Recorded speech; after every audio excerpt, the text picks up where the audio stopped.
Scholastic Audio presents The Buried by Melissa Gray, read by Gabra Zachman.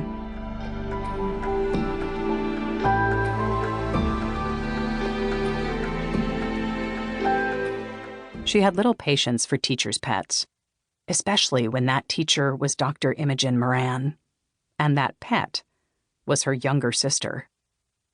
The doctor tipped her head in Nastia's direction, signaling for the girl to go on. A satisfied smile spread across Nastia's face. They did it to themselves. Moran nodded sagely. They did. Let us never forget what their greed, corruption, and selfish pride cost. Like the snake that eats its own tail, society destroyed itself. She reached to roll down a map of the Earth. It was outdated, like everything in the bunker. There was a tiny copyright mark, whatever that meant, in the corner that said, Copyright 1987. A year so far away, it might as well be fictional. And yet, they were surrounded by all manner of accoutrements from that mythical year and the handful of years before then. The rivets on the bunker's metal plates had been produced sometime in the 70s. Sash had found a spare box of them in the storage closet once. They'd gone old and rusty, like so much else down here. The map divided Germany into two segments, east and west, and from what little geopolitical knowledge Sash possessed of before, she knew that hadn't been the case for a while. For a really intensely long time. Moran jabbed her long wooden pointer at the map as if it offended her. The nations of the world created the circumstances that led to their demise. Their failure to take care of the Earth.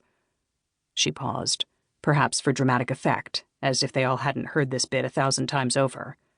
And their neglect for one another are what led to their downfall. Her gaze raked over each and every one of them, as if the collapse of civilization and the melting of the polar ice caps and the disappearance of the bees had been their fault entirely. The planet still bears the scars of their many conflicts.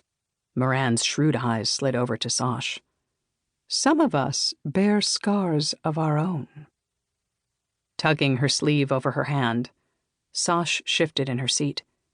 Even through the material of her sweater, she could feel the ridges of raised skin on her forearm. The scars weren't a secret. There were no secrets in the bunker. Everyone knew they were there. She just hated when anyone talked about it. She couldn't think about the scars without thinking of how they got there.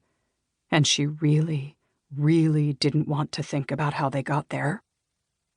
Climate change, poverty, war, disease, deforestation, acid rain, poisoned air, an ozone layer filled with holes, ice caps melting, sea levels rising, a planet fighting a human infection.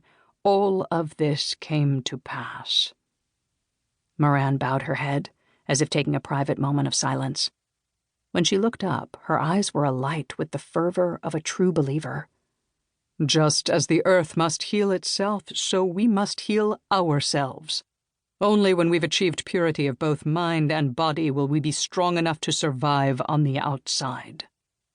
She glanced toward the rules pinned to the corkboard on the wall, as if any of them needed a reminder. They lived with those rules every day. They ate them. They breathed them. They slept them. They governed every aspect of their miserable subterranean lives. You must always tell the truth. You must avoid the light of the sun. You must never touch skin to skin. But the most important rule, the one that was drilled into their heads from the moment the hatch had slammed shut all those years ago, was at the very end of the list. It fell from their lips in moments of uncertainty. It was repeated to wayward children like a mantra, lest they forget.